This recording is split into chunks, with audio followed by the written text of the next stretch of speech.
Welcome to another episode of the No More Wasted Days podcast. I'm your host, Sarah, and today's episode is going to be such a treat for you.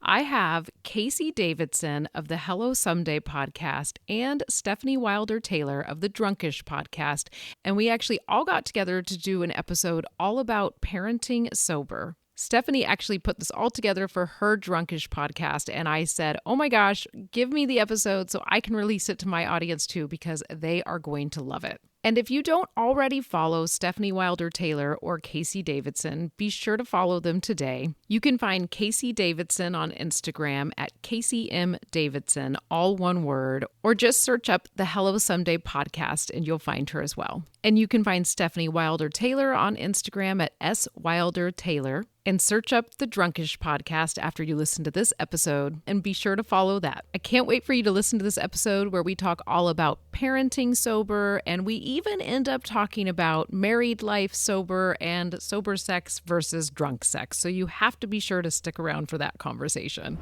And before we dive all the way into this episode, I want you to know that this is the last week that you can get the $20 off of the Refresh and Reboot 30-Day Alcohol-Free Challenge. If you didn't know already, I hit 7 years alcohol-free on May 13th. And in honor of my 7-year alcohol-free anniversary, I wanted to celebrate with you by giving you $20 off the challenge that helped me become alcohol-free. I started with 30 days, and those 30 days were a game changer. So I want to give the same gift for you if this is something that you're looking for. I'll set you up with daily emails and daily videos so you don't have to do it alone. Just head to the link in the show notes of this episode and enter the coupon code MAY20 when you purchase. It's MAY20, and that will save you $20 off of your enrollment, which makes this challenge be only $47. All right, now let's dive into this amazing episode. We are here. I'm here with Casey. I'm here with Sarah. I'm really excited about this. As I was saying, but I threw it out, so it's not of interest to any of you guys. But Casey, you were one of my first podcast guests. You were in my first 4. That is awesome. I love it. And then you were giving me some compliments. I want you to start over.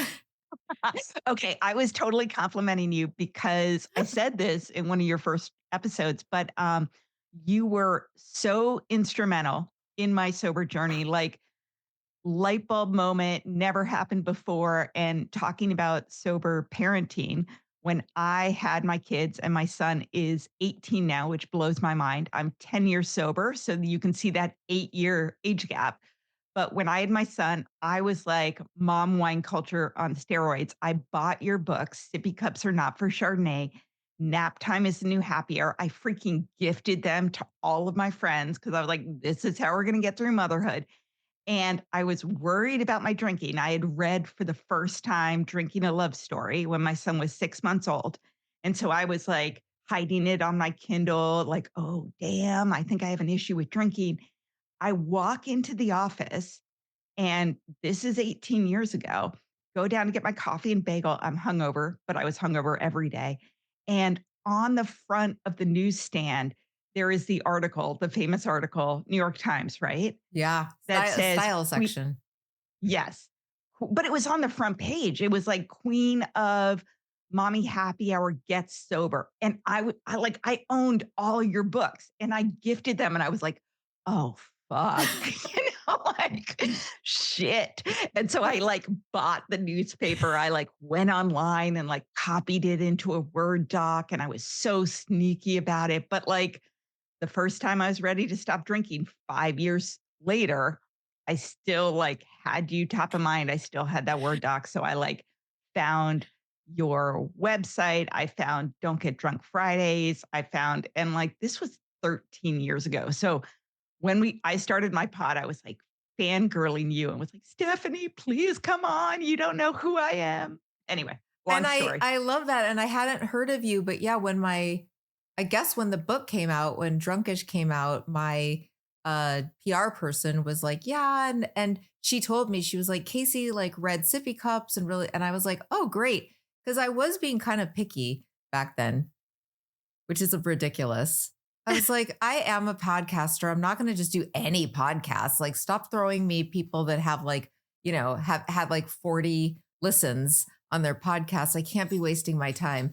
But she was like, yeah. And I looked you up and I was like, no, she sounds really cool. And it was really fun doing your, and you And have, you helped me find my first online sober group, the BFB, back when it was like a Yahoo.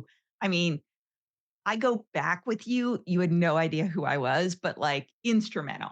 but I love that, it's funny because I read, and we talked about this the first time you were on, but I read Drinking a Love Story also way before I was sober. And I would read or see like movies. I remember seeing like When a Man Loves a Woman. And my thought was always like, I never related in that way. I was always like, wow, sucks for them. Have to quit. I'm so glad I don't have a problem because that sounds really hard. It's like, Yep. no, thank you. Well, it's interesting to me that Casey said that because I found Stefanie on For Crying Out Loud. And it was the same way you would talk about your sobriety, but not an in your face way. And when you would talk about it, I would think, oh, all of her stories sound like me. Like you would talk about how you would get in fights with your husband and then you wouldn't remember what you were fighting about the next morning. So then you would have to pretend to be mad at him still the next morning. And I was like, oh, that's me. And I was like, and Stephanie's an alcoholic. She had to quit. Like the say, like, oh, that sucks to be her. I'm glad I'm not an alcoholic. And then I kept, listening. And it's For Crying Out Loud is not a sobriety podcast at all. It's a parenting podcast in quotation marks, parenting podcast. But it's like, um, just hearing you talk about it in that way, it was always in the back of my head. Like, I think I have a problem. I think I have a problem. And I would always come back to, well, Stefanie quit drinking and she's really funny. And if she's still really funny and she quit drinking, I can quit drinking and I'm still going to be really funny. I was really worried I was going to lose like my whole personality if I quit drinking. So it's the same thing where I was like, and then when you came out with Drunkish, I was the same way going, I got to have her on my podcast. And I'm so And scared Stephanie to was like, email you know her. what? I'm really picky. I didn't have her on my podcast until this year because I was just so in my head about like, I can't message her. She's way too busy. Yeah. She's And way too big and important. all of our We were just conversations. talking about you are way too busy. So Yes, you know. exactly. You know what? I'm the busiest non-busy person. Do you guys know what I mean? Are we all like Yes. ADHD where sometimes I'm just like, oh my God, I have so much to do. I'm so overwhelmed. And then the second I don't have anything to do, I'm very anxious and literally like laying on my bed doing nothing, going, oh my God, my life is horrible. I'm not doing anything. You know what I mean? Yeah. It's very all or nothing. What I was going to say is we all have in common the getting sober after we had kids. Cause I know a lot of people that were sober and then they had kids. And I'm a little jealous of that. And for Yeah. me, my timing seemed very unfortunate because, I got sober. I had 18-month-old twins and a 4-year-old. And I look back and I just go, wow, that seems like a mistake. It was the timing is when it is, but like, wow, did I have some white knuckling it nights of just, it's really painful when I think about being newly sober and dealing with, a kid who had some health issues. My daughter Sadie was born really small. And then her twin was regular sized and having sort of more regular, like eating regular, and I just remember Sadie not sleeping and laying. I mean, I wrote about this in my book, but like laying next to her crib in a beanbag chair going, fuck my life. I want a glass of wine so bad. Like that was some of the times that I really, missed drinking. And how old your kids, Casey, were 8. Your kid. Well, the first time I tried to stop drinking, I love that I'm like twice. The first time my son was 5.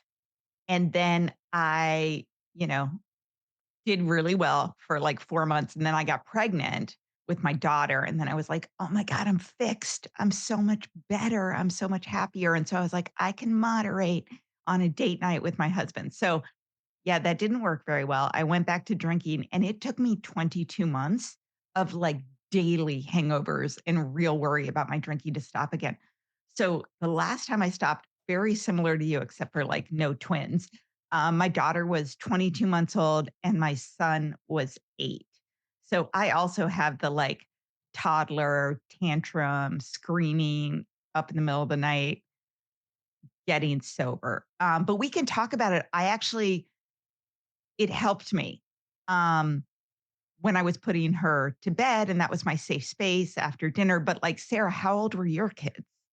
My kids were 8. I have Okay. twins, and I'm always asking, like, not asking them. I'm always curious if they remember me as a drinker, and they kind of do. And I think some of it is from pictures, just because, like, they obviously have memories from, like, probably 3 to 8, but I always am like, gosh, once I quit, I just wish I would have done it sooner because it became so much easier, and I did their baby days because I stopped nursing or stopped attempting to nurse because it wasn't working at, like, 4 months when they were 4 months, and I started drinking pretty regularly again, and my drinking slowly escalated over time, and I had so many days where I was hungover with them and just being like, "Oh my god, parenting is so hard hungover," but was I gonna quit? No.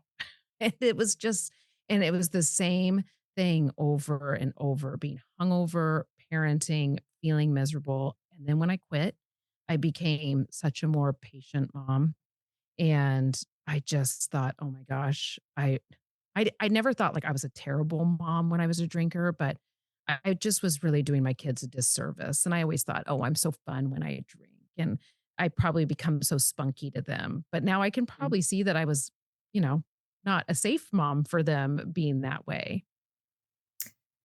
Yeah. I mean, my kids don't remember me drinking, but it's very like, and I've asked them. Sadie and Xander have, of course, no memories of it. And I don't really, but and Elby doesn't either, and she was 4, and she has a lot of memories of being a kid. So in my mind, I'm like, well, I guess I successfully hit it, and I'm very grateful that we weren't at an age where I could show up to something drunk or embarrass her or anything like that. Um, but I have the memory of driving drunk with them in the car. So I carry that shame still. Listen, it all could have been worse. I could have continued doing that, and I'm so grateful I got sober when I got sober. But I was curious how you guys handle talk, because now, so wait, so Sarah, your kids are 18? They're 15 They're now. 15. Okay. And Casey, your oldest is 18. Okay. And my twins are 18. So we all have teenagers. Yeah. And I'm very curious as to how I want to hear from both of you how you've discussed your sobriety with your kids, how early you started talking to them about it, how open you've been about your past. So, Casey, let's start with you. Okay, this is super interesting because I just hit 10 years in February, and my daughter is a ham, right? She's 12 now. So she has been on my podcast before. She's always asking me when she can come back. She like gets on and she's like and subscribe. She wants to blow up. But my son, is just more contained. And so for my 10 years, I was a little nervous and I was just like, hey, would you want to come on my show to talk about having a sober mom? And it was amazing. I'm so glad we had that conversation. But I stopped when he was 8, he was 18. And so I asked my audience, I mean, my women in my groups, and I was like, what do you want me to ask him? And what came back over and over, because they all had like, I have an 8-year-old, I have a 9-year-old, I have a 7-year-old, was, does he remember? And what does he remember? And so I actually wasn't going to ask that because I didn't want to know the answer. But I did. And it was so cool. He was like, Mom, I really don't. I don't remember you drinking. He was like, I have so many memories of the last decade of you being an incredible mom. I was like, all right, you're buttering me up, but I'll take it. Um, but but I don't remember you drinking. And like you said, I have so many memories of me drinking. Like his fifth birthday at like Great Wolf Lodge, nightmare, all these things. But he really was so complimentary. to me, he's like, "Oh, yeah, I tell my friends you're a sober coach and a podcaster, and they think it's cool." And I'm like, "You do?" Like, I would think it might be embarrassing. But he was like, "No, absolutely not." So that was cool. I, was pretty in my family. I told everyone that I was doing a 100-day health challenge because I was like a daily drinker. I couldn't make it more than 4 days. So, like, no one was going to notice that I wasn't drinking. So I definitely told my husband, didn't tell him anything else about that. My son knew, he was 8.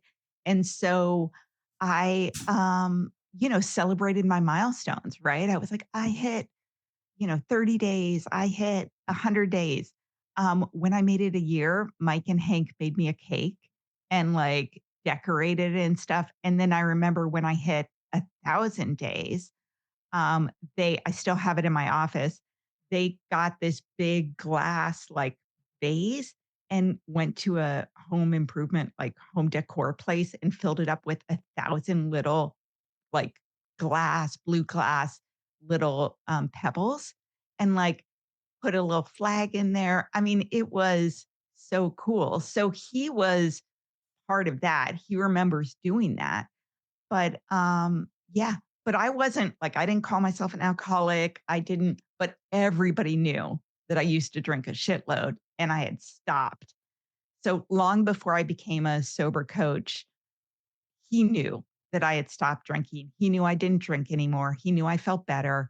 My husband still drinks, so it wasn't demonized, but he knew all about like, oh yeah, drinking, like hangovers, awful for me, not a good thing. It's addictive.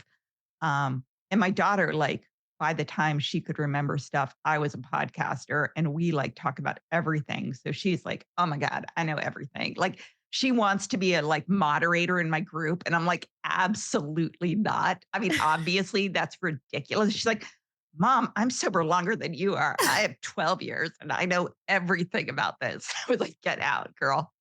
I love that. I'm sober longer than you, Mom. That sounds like something Like my daughter would say. Sarah, the what about you? confidence. What about your Yeah, Sarah. experience? So for talking to my kids, it's funny. My husband quit drinking at the same time I did. We both quit together. And we didn't say anything to the kids for a long time. Well, for like, I don't know. I say a long time. It's probably 2 weeks, but in early sobriety, that feels like a long time, right? And we started kind of wondering if they noticed, if they knew. And I think we told them, I don't remember when it was, but somewhere between a month and 3 months, we were kind of like, we quit drinking and we think we're not going to drink anymore. Like we were very like, do you have any questions? And they're 8. They're like, no. Like, they're just like, yeah, no, that's okay, great. But I feel like I've been the mom that's like, since they've watched me share my story so much on social media, my daughter sounds similar to Casey's son, where she's actually proud of me and shares my social media with her friends. And I'm like, oh my gosh. And she goes, oh, they think you're so cool, Mom. They're like, she's sober and she's a liberal and she talks about it. And I'm like, okay. And like now my son, I bet he doesn't tell anybody. And I can tell he's my kid who is definitely gearing up to try things out. Like he is excited to try it out and you can just kind of tell. And I think I can tell because he's he's mine. And I'm like, I'm very nervous about all of it. So I definitely talk honestly to them. And I do think that's one thing that my parents did not do. My grandpa on my mom's side died of alcoholism, essentially. He died of a stroke, but it was because of his heavy drinking. And I feel like that was never talked about to me. And so I try to be really honest with him and say, both your mom and dad, we couldn't control our drinking. And I can't control myself with any substance. So it's highly likely that you will be the same, unfortunately. And I've talked to him a lot like, if the longer you can hold out, the more likely you'll be able to be a normie. And I always tell him, I'm like, God, I'd give anything to be a normie. So, and I think my daughter hears it. I think my son is gonna, he's gonna do his own thing, but who knows? I don't know. And I don't think there's a right or wrong way to do it, obviously, but I just try to stay really honest with them and really factual with them and say, these were the things I didn't know about alcohol until I quit. And these were the signs I didn't notice in me until I quit. Now, I don't get into the nitty-gritty and talk about blackouts and all that, but I try to be honest. And then the one we talk a lot about the fact that I also smoked weed and I just quit that. This is my bombshell moment, Casey. I just quit weed like a year and a half ago completely. And so I've probably started talking to them honestly about that just a few months ago and kind of saying, and it's legal in our state. Well, it's legal in both of your states too. So I just kind of say that was my first thing I did was smoking weed and it was the hardest to quit. So I just am always like, try as long as you can to hold out. But I just know there's no right or wrong way to do it. What about and I want to come back to this topic too because I have some stuff I have some stories too. But as far as like a lot of parents feel that they want to introduce their kids to drinking because they're worried about their kids, having their first drinking experience like out at some party and so they think like, "Oh, I want to introduce like normal drinking, like let my kids have normalize having like a glass of wine at home." I'm looking Yeah. at both of your faces and you're not in agreement. And I'm totally with you guys. I'm like, that's a crazy, absolutely fucking not. But my husband has even felt, I don't think it's a crazy thing to think. I think people that don't understand or don't experience alcoholism or addiction maybe do see that as a good thing. And I am with you guys, or definitely Sarah, with what you've said, feeling like as long as you can hold out, you have less a chance. And my son has no interest in drinking.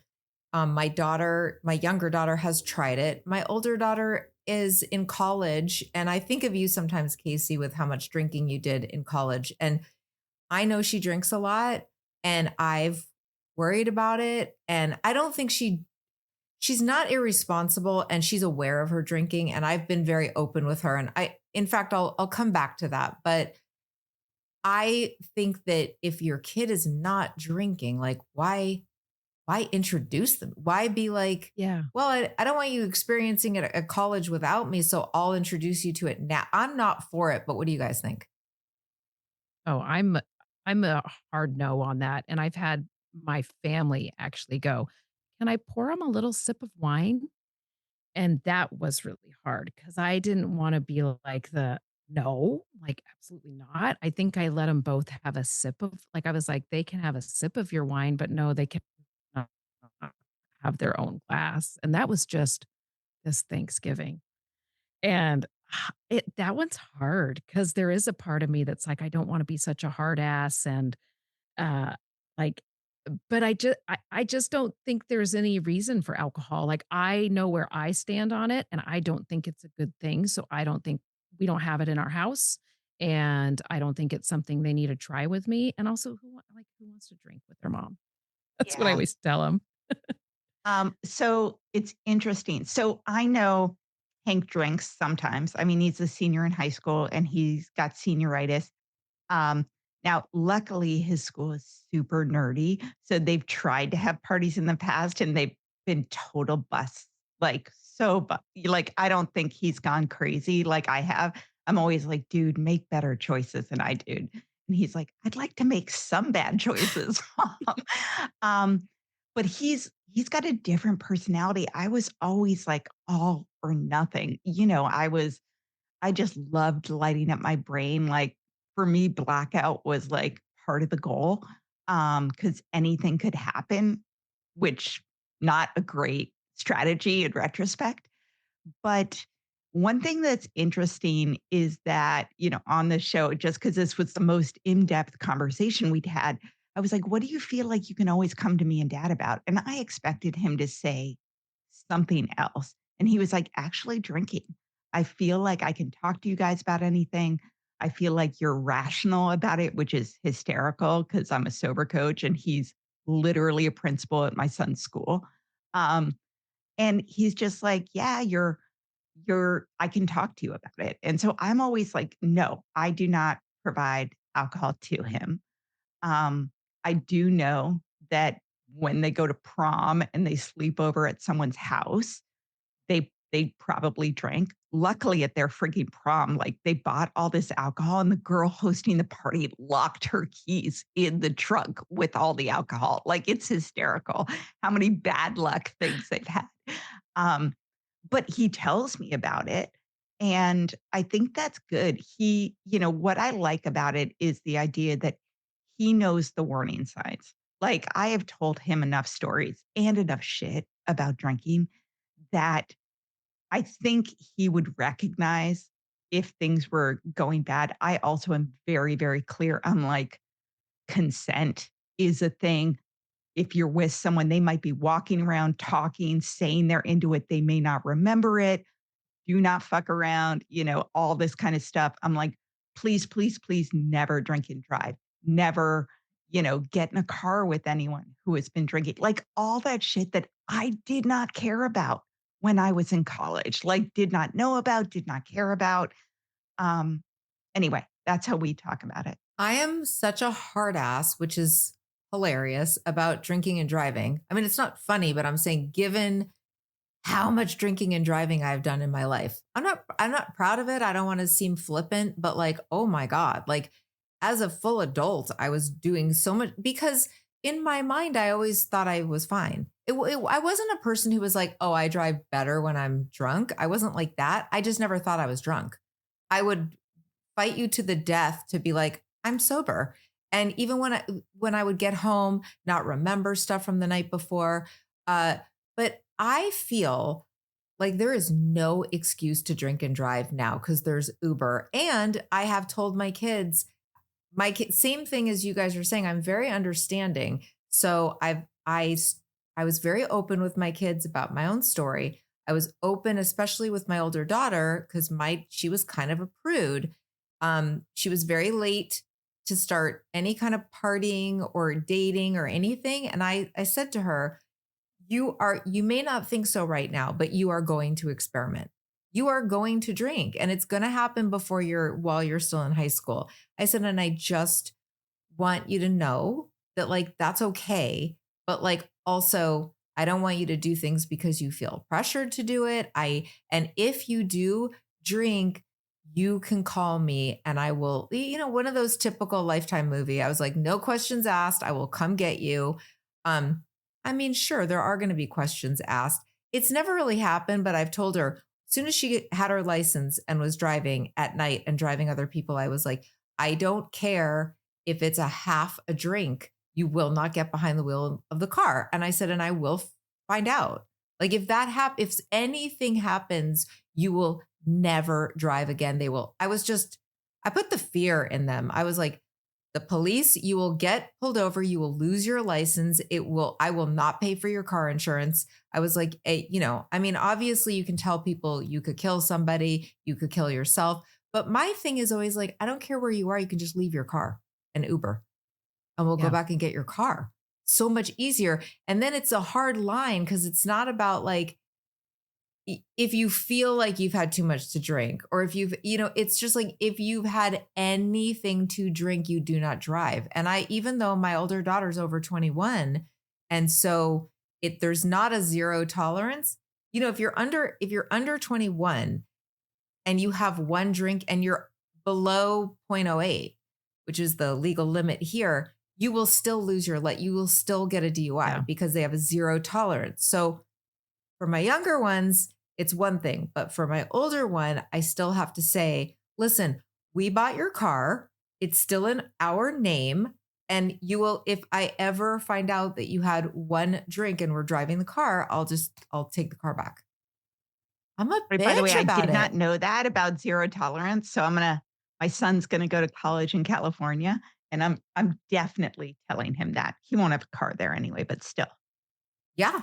I mean, I've had a friend and it happened to a friend of mine. Her son was under 21. He was 2 weeks away from his 21st birthday. And he got pulled over not for drinking, for speeding. And he got cited for the alcohol use, even though he was under 0.08. He had a super low, I think it was like 0.01. Like it was so low, but he'd had alcohol in the system, zero tolerance, had to get a lawyer, the whole thing. my kids are just getting ready to start driver's ed, so they have to take the little written test first, and that was one of the things, and it was so funny because my daughter is all like, "Did you know that even if," and my son's like, "What? Even if you," like, he goes, "No, no, no." He's like, "It's 0.08." I was like, "How does he know this?" And then he's like, "So I could still have," I'm like, "No, it's not 0.08 for you." And then I was like, "And I know because when I was in high school, a party that I was at got broken up, and the cops were like, 'We're gonna breathalyze all of you, and if you have any alcohol, it's gonna be an issue.'" And we were all sitting there thinking, "I thought it was 0.08." Like, "Oh my god, we're all gonna be in so much trouble." And he was like, "Oh." So I was just like, "No," because my dumbass already thought that back in high school. So now you need to know this. And I'm the same way. We live out in the country too. And where they would go to hang out with friends would be a 30-minute drive on a windy highway. And I'm always like, "If you drink, just call me." And they're always like, "Oh, you'd be so mad. You talk about gas money." And I was like, "I'm not going to be mad. I'm just going to come get you." And I was like, and I'll actually probably be really proud of myself because I'm a sober mom and I'm actually available to you at any hour of the night. And I haven't been drinking.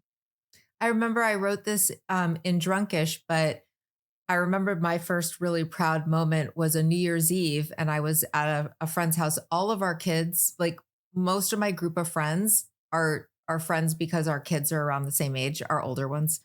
Anyway, the whole group of them were going to celebrate New Year's Eve at somebody's house, and all the kids, and then I was with all the adults, and a lot of the adults who are all very responsible drinkers, but felt like they couldn't drink, And I was like, you know what? All the kids were going to have to be picked up after midnight. And I was like, well, I don't drink. So I will be the one. So I was the one. They were all like, are you sure? And I was the one who went out. I picked up a car full of kids. I probably had like 7 kids in my car at the time. I think I was still driving a minivan. Uh, Anyway, and I remember driving after, it was like 1 o'clock in the morning and I was taking everybody's kids home. And I was like, who would have thought? Who would have thought Right. I would be the sober one, you know? And you're like, "This is so amazing." And who would have thought you would be proud of it? Like, you'd be Oh, like, yeah. "Oh, you can call me. I'll be sober." Yeah. Like, Well, in my mind, and I think this goes to what we're talking about, before I got sober, I really believed that all moms drank. I just thought that's what we do. Like, who would not, what kind of crazy person wouldn't want to have a glass of wine at the end of the day to take the edge off? And in my mind, that's what I thought I was doing at first. You know, I'm having a couple glasses of wine. I'm feeling more like myself. The day kind of melts away a little bit and I feel relaxed and like I can do this. And what person wouldn't want that feeling? That's crazy. Because in my mind we all felt the same. Like if I wasn't drinking, I felt edgy and irritable and overwhelmed and this is really hard and who would do this? Who would do this to themselves on purpose and just have a baby? And I felt very much like nobody told me how hard this was going to be and maybe my personality just isn't cut out for this and I'm too creative and I'm too much like I'm too edgy and I'm too this and I'm too that and I can't do it and wine cut that voice down. So the idea of not drinking was so crazy to me. It was so like I mean, it really had to be proven to me that I just can't do it safely. I went kicking and screaming. I was like, I am not an alcoholic. I did not admit I was an alcoholic, as both of you probably know. The whole first year, I don't. yeah. I would say the word alcoholic because I had to in meetings. I felt like I had to, but I didn't really believe it. I didn't believe it for a full year. I was just like, I am not like other people. I just don't want to drink because I don't want to risk anybody's life. You I'm know like, it what's took interesting? Sorry. When you were talking about going kicking and screaming, me too. And also, I felt once I had kids that it was like rebellion against being an adult. And I equated drinking like, oh no, I drank. I mean, I thought it was like some metaphor for I'm still cool and I'm still fun. I thought it was my reward because like 80% of my freedom went away. As soon, I mean, I worked, so I took my kid to daycare. I worked all day. I used to take guitar lessons and go to Pilates and go hang out with my friends. Nope, had to pick up my kid before daycare closed, come home, get them fed. Like, this is humbling and not fun. Like, I can only do Legos so many freaking times. But if I had a glass of wine in my hand, I could do Legos. Then I was like multitasking and it was fun. Um, so I thought it was part of my personality. I thought it was rebellion against, I was not one of those moms who were like putting the sign on the door, like, don't ring the doorbell, baby is sleeping. Like, somehow those moms, I was like, no offense if you're listening and you're one of those moms, but I totally judged you and was like, oh my God. Like, I was determined that having kids was not going to infringe on my life. And of course it did. And the way that I tried to prove that it didn't infringe on my life was drinking. And at the end of the day, it made everything harder. I love that I have the contrast between 8 years of my son and me drinking heavily, other than that 1 year when he was 5, and my daughter from 2 on not drinking. So, like, I actually have the comparison of 3, 4, 5, 6, 7 drinking and not drinking. If you're listening, it is way easier, but, I get it. Yeah. When you say, like, you couldn't the pretend games, didn't wanna play pretend without alcohol, I'm like, I so feel that because I was always like, "This nobody told me that playing with your kids was gonna be so boring." I was a teacher, like, I should have known. And the same like, when Stefanie said too, "Nobody told me this was gonna be so hard." And everybody tells you parenting is gonna be hard, and we all think we're gonna be way better at it than those people. Like, I was always like, "Yeah, but I'm a teacher. So I'm actually gonna be really good at it." And newsflash, it's been still the hardest thing I do. And I still every day go, "Oh god, I'm pretty sure I'm not cut out for this gig. Like this is I don't know about this." But yeah, drinking made it so much harder. And I really thought it was the thing making it fun. And I really relate to Casey saying, like, it it gave me a thing. It gave me a hobby because you lose yourself a lot and you lose yourself overnight. And that's what isn't well explained, and you wouldn't believe it anyway while Your you're pregnant. husband doesn't. I don't know if you Yeah. guys sense this. We both worked. His life changed 20%, my life Mhm. changed 80%. Yeah. And he did thought it was equal, and I had so much resentment around that. Yeah. And then you're kinda like, "Well, I guess the only fun thing I have now is drinking." And it was like I could do it at home. I could drink and play cards with my husband. And, and there was this voice in my head all the time being like, it's still not safe for your kids. What if you need to get one of them to the hospital? And I was always like, well, I'm going to have to call an ambulance. Like in my brain, I was just like, well, I won't be able to drive. Like, and my drinking brain was totally okay with that. And now my sober brain is like, what the hell were you thinking? But it's hard.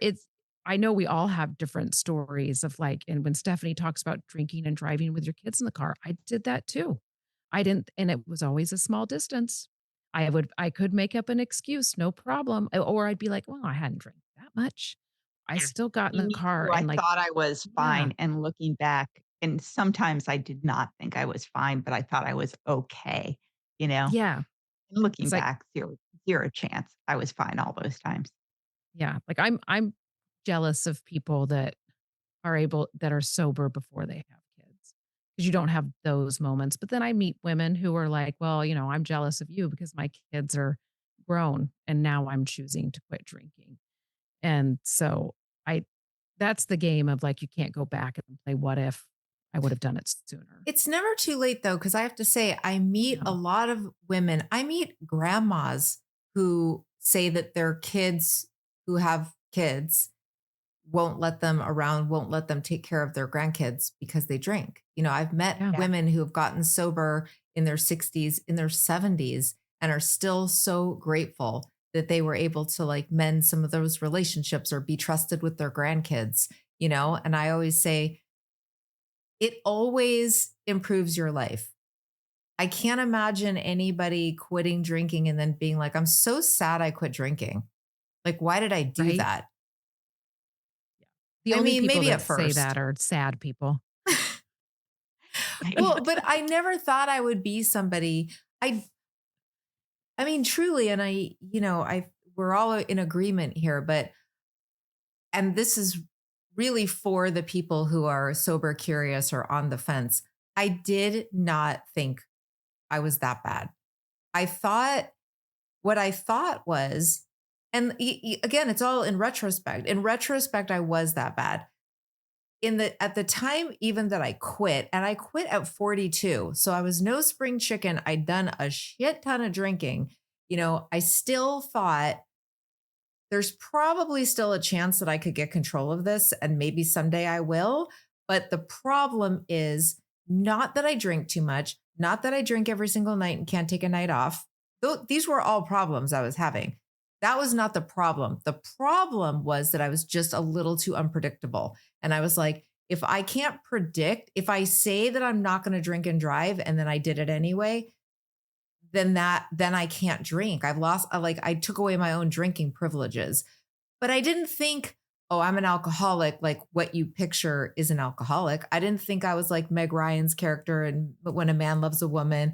I was like, I'm not going to be passing out in the shower and crashing the shower door. I don't need to go to rehab. Like none of it.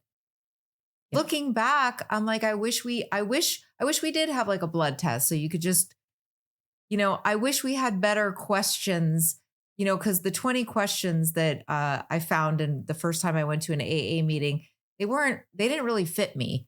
That's why I tried even in my book to write some other questions that you could ask. We need to update this shit so that people could go, oh, it Yeah. doesn't have to look like what you think it has to look like. You can still really improve your life. And you don't even have to be an alcoholic to quit drinking.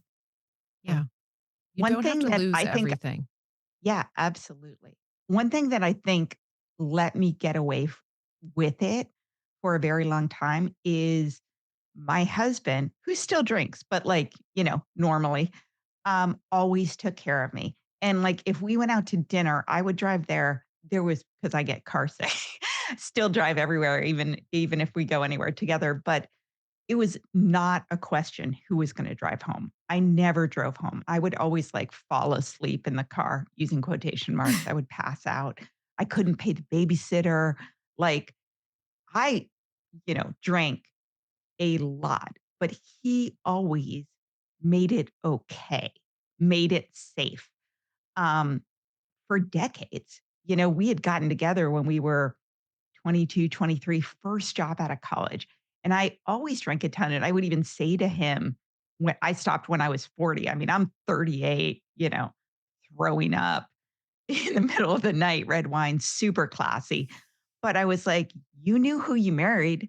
Like, my girlfriend and I were like, love me, don't judge me, which is such a cop out. And he was like, yeah. And I kind of thought you might have grown out of it between, I don't know, 22 and 40. I was like, oops. You're like, well, I kept it going. And I'm the same way as Stephanie, where I didn't even admit I had it. And I couldn't admit I had a drinking problem. I didn't do it until like 2 years of being alcohol free. I was like, I was a person who I quit drinking without AA, like, so I thought that meant that you didn't have a problem, and I say that in a sarcastic way because I really am like, I should have taken it so much more seriously, and then all of a sudden I was like, "Dude, you had a drinking problem." Like 2 years into sobriety, I looked and thought, "Oh, yeah, no, I'm an alcoholic. I can't go back." And it actually makes it easier for people who are afraid to put a label on it. It actually makes it a lot easier when you just say, yeah, no, I'm just a person who can't handle their alcohol. And uh, it's very helpful. And my husband enabled me in the sense that we both just partied together. And we met each other partying. I remember when I was on dating apps, I was on Match.com and eHarmony, and I met him on eHarmony, and we just partied together. And I thought, oh my God, I'm not going to like him anymore when we don't party together. And luckily, we still like each other. But it was such, Can one you of say us would say, more about that though? Like at the very beginning, I'm really interested in that. Like, did you have some issues with intimacy when you first quit? Were you like, oh gosh, who is this person?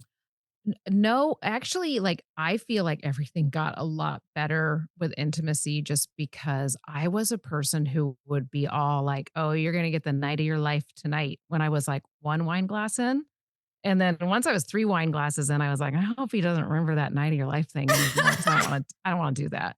And then I would continue to drink, and then if there was sex, it was very sloppy sex, where you'd wake up the next day and go, "Oh my god, that was." Or like, have you guys ever done the thing where you wake up the next day and you're like, "Did we have Did sex we last have night?" Like, Yeah, Yes. we would ask each other because we had "Oh, both been nice. drinking, and I'd be like, "Did we have sex last night?" Oh And my he'd be god." like, My husband, "Yeah." like, And he'd be like, "It we talked wasn't." about it, and he was always like, at one point in sobriety, he was like, "Well, you never rip off my shirt anymore." And I was like, first of all, that happened once. And second of all, I was like, "Yeah, babe, no offense. I don't remember it. Like, you told me about it the next day." And like, he was like, "Actually, I wasn't that comfortable sometimes when I was like, I was coming in and out of consciousness." Like, Oh, again, not like I didn't initiate it. This is what I'm telling my son. I'm like, "I don't give a shit what she says." Like, she may be walking around talking and like completely out of it. Um, but he was like, "Yeah, sometimes I'm just like, dude, she'd fall asleep in the middle of it 10 seconds ago." She was like all over it. Yeah, sex is way better sober, oh way my god. better. It's a million Most times better. embarrassing thing I said in my book, and I was like really debating it, and I asked my husband, but because early on in our relationship, I got really drunk and fell asleep mid blowjob, and we called it taking a cock nap. Yeah. So he told me about it the next day. Of course, I didn't Oh my god. remember, and I literally wrote that in the book, and people relate, which I Yeah. mean, come And you on, were you guys. like, "You know what? You got half a blowjob. You're welcome." You're like, "That's a lot, okay?" It's like a joke with all my sober friends. They're like, "If you can just give your husband a 3-minute blowjob, he's really happy." And we were all like, "Okay, if we all just remember that, it's only 3 minutes." So sometimes I'm even like, "I'm gonna set a timer, Ryan." Like, and he's like, "Oh, just take all the fun out." Here." You're like, But 3 minutes is better than no minutes, babe." exactly. So I mean, you fall asleep in the middle. No, I'm just with sex is that was one of the perks too that I wasn't expecting. I thought it was gonna be weird. It was like I got to newly date my husband, and I thought it was kind of exciting and kind of fun, and it was just a million times better. I was like, "Oh, sex actually works when you're both sober and all the parts aren't numb." Yeah. Yeah, no, I highly recommend sober sex if you haven't done it. I do feel kind of bad for people though that are single that quit drinking. It's got to be a little bit hard. I guess Yeah. you have to date sober people Oh, yeah. at That's first. Yeah. always what I tell people in my community. I'm like, I would just there's apps where you can say like, "I'm sober. I wanna meet other I don't sober drink. people." Yeah, so I'm like, I it's think actually a it's like possibility now.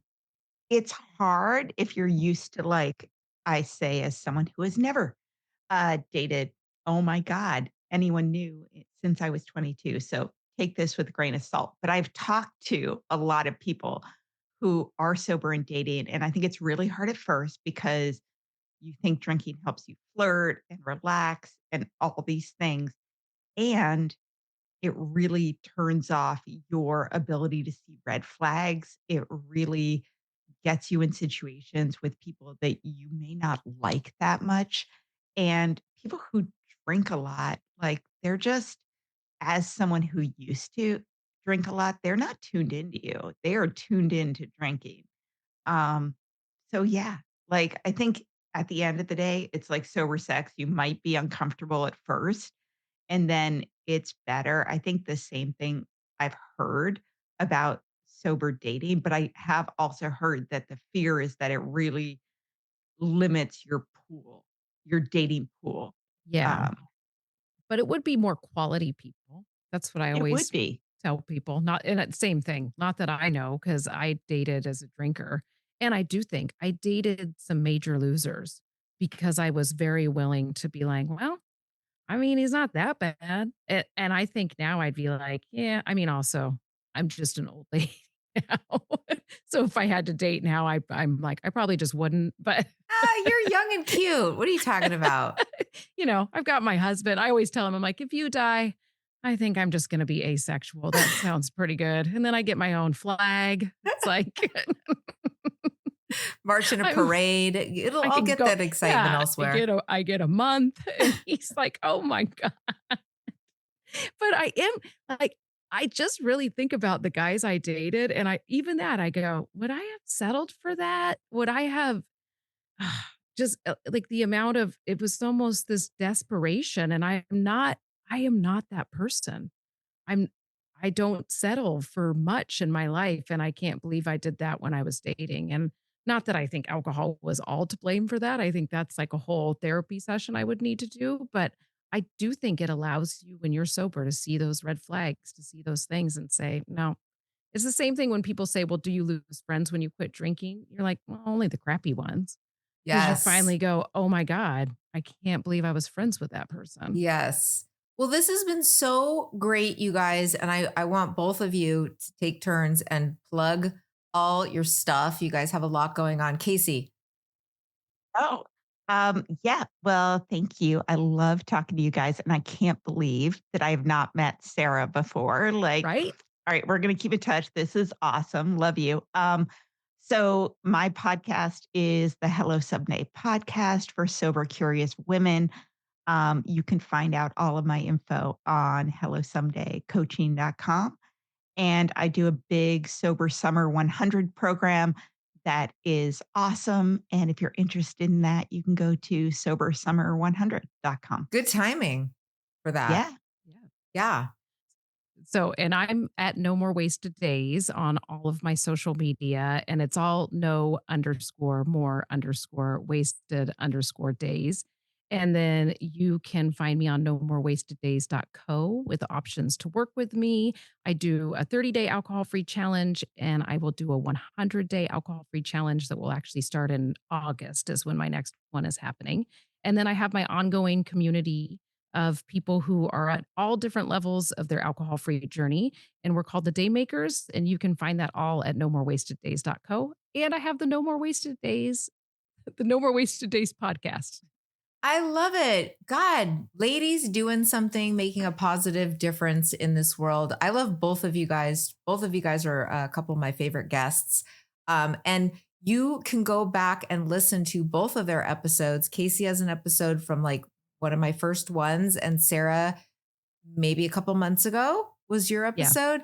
Yeah. And I think you can go and find me on their podcast if you go back and look, if you want to hear their whole story, which is really, really good. Anyway, thank you guys again. I'll put all your stuff in the description of the show. I appreciate everybody. Okay, wasn't I right? This episode was so fun, and I know you've probably fallen in love with both Stefanie and Casey, so be sure to go follow both of them. Again, you can follow Stefanie on Instagram at swildertaylor, and Stefanie's podcast is The Drunkish Podcast, so be sure to go follow that one, because I know if you're like me, you listen to more than one podcast. And then Casey is Casey M. Davidson on Instagram, and her podcast is the Hello Someday podcast. So be sure to go check out that podcast as well. Lastly, remember, if you're curious about the 30-day alcohol-free challenge, time is running out to save $20 on your enrollment, and this will make the challenge be only $47. Just head to the link in the show notes of this episode and enter the code MAY20, that's MAY20, to save $20 on your enrollment. All right, thank you so much for listening to this episode, and I'll be in your ear in the next one.